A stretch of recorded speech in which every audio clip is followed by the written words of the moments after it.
The 5 a.m. Club. Own Your Morning, Elevate Your Life by Robin Sharma. Earlier, I had talked about chapter 2. Now, today, we'll talk about chapter 3, an unexpected encounter with a surprising stranger. Do not live as if you have a 10,000th year left. Your fate hangs over you while you are still living. While you still exist on this earth, strive to become a genuinely great person. Marcus Aurelius, Roman Emperor. The entrepreneur lied to the people she met at seminar, telling them she was in the room to learn the spellbinder's fabulous formulas for the exponential productivity as well as to discover the neuroscience beneath personal mastery that he had been sharing with leaders of industry. She mused that her expectation was that the guru's methodology would give her an unmatchable edge over her firm's competition, allowing the business to swiftly scale towards indisputable dominance. You know the real reason she was there. She needed her hope restored and her life saved. The artist had come to event to understand how the fuel his creativity and multiply his capability to he could make an enduring mark on his field by the painting he generated. And the homeless man appeared to have sneaked into the conference hall while no one was watching. The, entre- the entrepreneur and the artist had been seated together. This was the first time they had met. Do you think he's dead? She asked as artist fidgeted with his dangling Bob Marley dreadlocks. The entrepreneur's face was angular and long, a wealth of wrinkles and witty crevices crevices ran along her forehead like ruts in the farmer's fresh field. Her brown hair was medium in length and style in an I mean business and dare not mess with me kind of a way. She was lean like a long distance runner, with thin arm and lithe legs that emerged from the sensible blue designer skirt. Her eyes looked and sat from old hurts that had never been healed, and from the current chaos that was infecting her beloved company. Not sure he's old. He fell hard God that was wild, never seen anything like it, the artist said anxiously as he tugged on an earring. I'm new to this work. I'm not into this sort of things, the entrepreneur explained. She stayed seated, her arms folded over a cream colored blouse with a closely floppy black bow tie perched fashionably at the neckline, but I liked a lot of his information on productivity in this era of devices, destroying our focus and our ability to think deeply. His words made me realize I have to guard my cognitive assets in a far better way. She carried on fairly firmly. She had no real interest in sharing what she was going through, and she obviously wanted to protect her facade of an illustrious businesswoman ready to rise to the next level. Yeah, his death ship, said the artist, looking nervous. He's helped me so much. Can't believe what just went down. Cyril Wright. He was a painter because he wanted to elevate his craft as well as improve his personal life. He followed the spellbinder works, but for the whatever reason, the demons within him seemed to hold power over his greater nature. So it inevitably sabotaged his Herculean ambitions and the wonderfully originally idea. The artist was heavy, a goatee jutted out from under his chin. She wore a black t-shirt and long black shirts that fell below his knobby knee. Black boots with rubber soles and the kind you may have seen Australians wears completed the creative uniform. A fascinating cascade of tattoos rolled down both arms and across his felt leg. One said rich people are fakers, another stole a line from the Salvador Dali, the famed Spanish artist. It read simply, I don't do drug, I am a drugs. Hi guys. The homeless man spoke inappropriately loudly from a few rows behind the entrepreneurs and the artist. The auditorium was still empty, and the audiovisual crew was noisily tearing down the staging. Event staff swept the floor. The nightmare was the nightmares on wax songs played smoothly in the background. The two new acquaintances turned around to see a tangled mess of wild person hair, a face that looked like he hadn't seen saved in a decades, and a tattered arrangement of terrifically stained clothing. Yes, asked the entrepreneurs in the tone as cold as an ice cube in the Arctic. Can I help you? Hey brother, what's up? Offered the artist more compensately, com, compensately. The homeless man got up, shuffled over, and sat next to the two.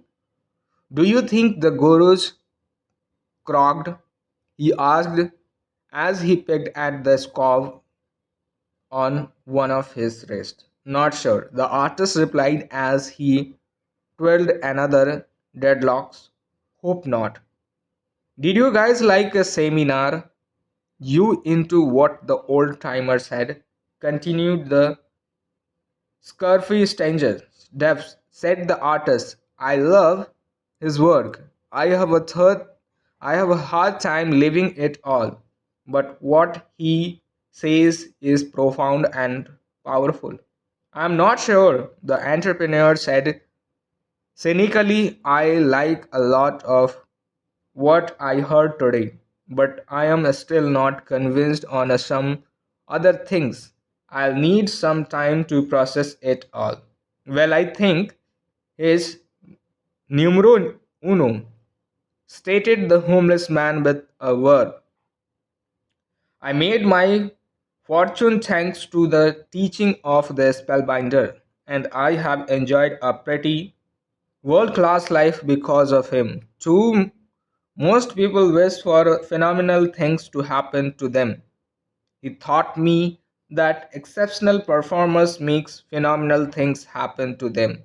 And the great things is he not only gave me a secret philosophy to get my big dreams done, but He taught me the technology, the tactic, and tools to translate the information into a result. His revolutionary insights on how to install a fiercely productivity morning routine alone transformed the impact I have had on my marketplace. A, jag- a jagged scare ran along the homeless man's forehead just above his right eye. His threatening beard was grey. Around his neck he sported a weeded necklace like once Indian holy men wear at their temples. Thought his hyperbole made him sound unstable and his visible made it appear that he'd lived on the streets for many years.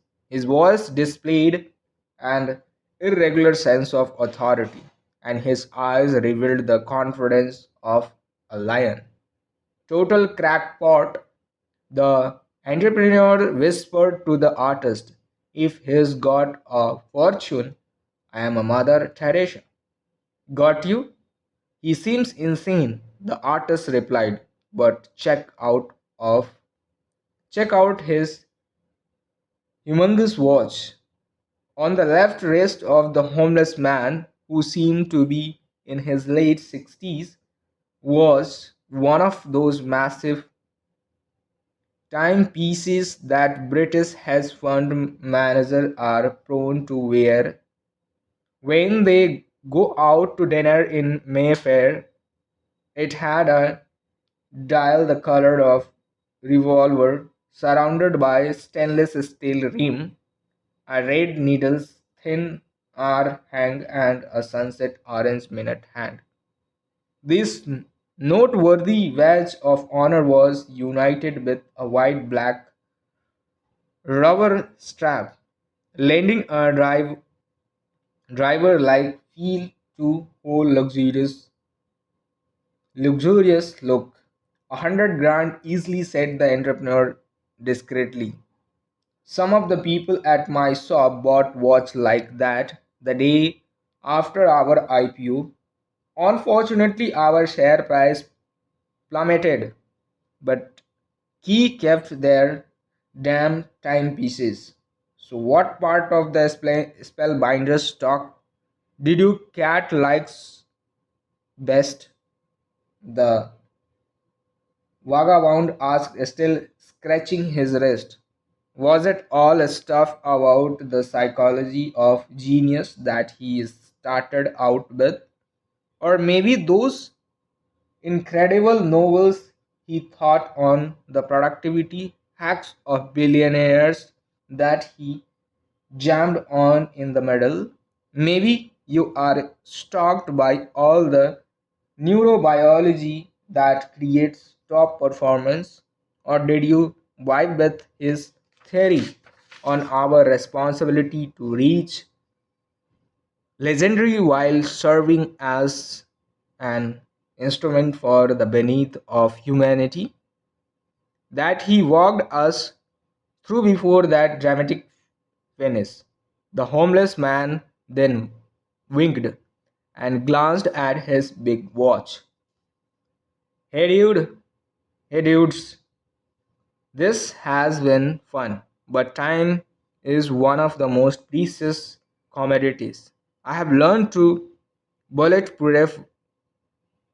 Warren Buffett, the brilliant investor, said the rich invest in time, the poor invest in money. So I can't hang with you humans too long. Got a meeting with a jet and a runway. Know what I mean. He seems to be delusional, thought the entrepreneurs. Buffett also said, I buy expensive suit. They just look cheap on me. Maybe you will remember that quote too. And she continued, I really don't mean to be rude, but I am not sure how you got in here. And I have no idea where you got that fat watch from. and what jet you are talking about. And people stop speaking the way you do about what happened at the presentation. Nothing funny about it. Seriously, I am not sure the gentleman is still breathing. Deaf true. The artist agreed as he stroked his goatee. Not cool, and why do you talk like a surfer? Hey guys, chill, said the homeless man. First, I am a sufferer. I spent my teenage years on the board in Maliview, used a ride near a point where the rad breaks are. Now I suffer as small waves in Tam- Tamarin Way, a spot you cats have probably never been to. Never heard of place. You are fairly outrageous, the entrepreneurs said frostily. The homeless man was unstoppable. And a second, I have been very successful in a business world. I have built a bunch of companies that are extremely profitable in this age of firm making billions in income yet nothing on their bottom line. What a joke! The world's going a little berserk. Too much greed and not enough good sense. Third, if I may, he added as his gravelly voice grew stronger. There is a plane waiting for me on the tarmac not so far from here. So before I go, I'll ask you again because I want to know what part of the Spellbinders presentations did you two like West? Pretty much whole things, the artist answered. Loved it all so much I recorded every word the old legend said. That's ideal, continued the homeless man, crossing his arms firmly. You could get into serious lawyer's trouble doing that. It is against the law, confirmed the entrepreneurs. Why would you do that? Because I wanted to, just felt like it. I do what I want to do. Rules are made for destructions, you know. Picasso said you should learn the rules like a pro. You can break them like an artist. Need to be myself and not some thieves with no balls, blindly following the flocks down a path that leads to nowhere. Most people, especially people with cash, are nothing but a bunch of frauds, declared the artist. It's like a spellbinder sometimes says. You can fit in or you can change the world. You don't get to do both. So I recorded whole things. Suit me and jail would be interesting. I'd probably met some cool people in there. Okay, said the homeless man. I don't like your decisions, but I do love your passion. So go ahead, bring it on. Play the parts of the seminar that turned you on. Everything I recorded will blow your mind. The artist raised his arms to reveal the details tattoos of guitar virtuoso Jimi Hendrix. The phrase, when the power of love overcomes the love of power, the world will know peace, appeared over the dead superstar's face. You are about to hear something special, he added. Yes, go ahead and play the parts you liked. Encouraged the entrepreneur as he stood up. She wasn't quite sure why, but ever so slightly something was beginning so shift deep within her core. Maybe life has been breaking me down, she thought, so I can't make some sort of breakthrough.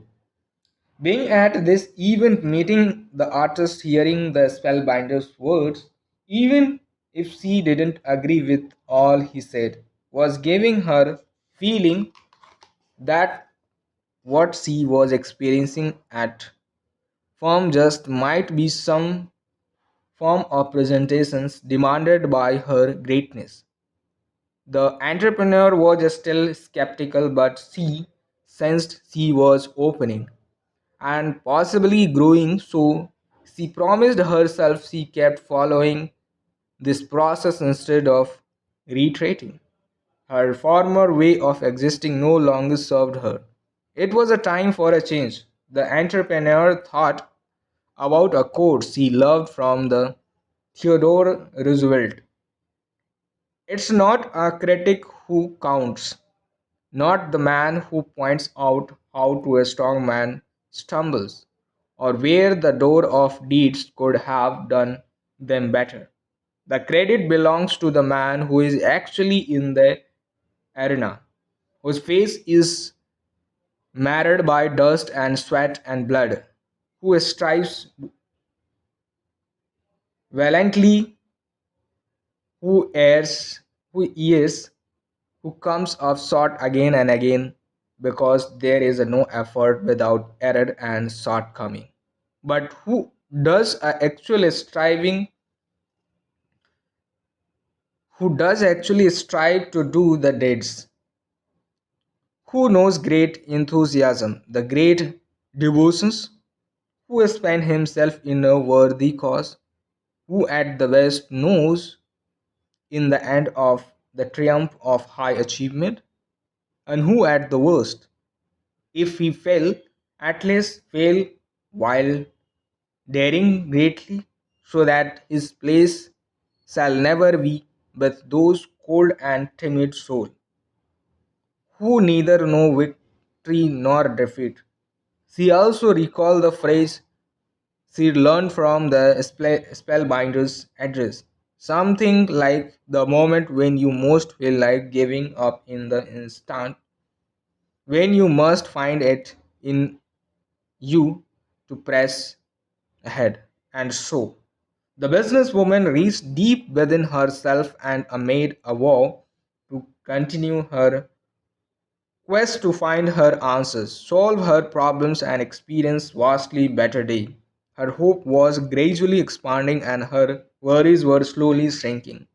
And the small, still voice of her finest self was beginning to whisper that a very special adventure was about to begin. The chapter 3 has been ended right now. We'll come it later to next chapter. Thank you.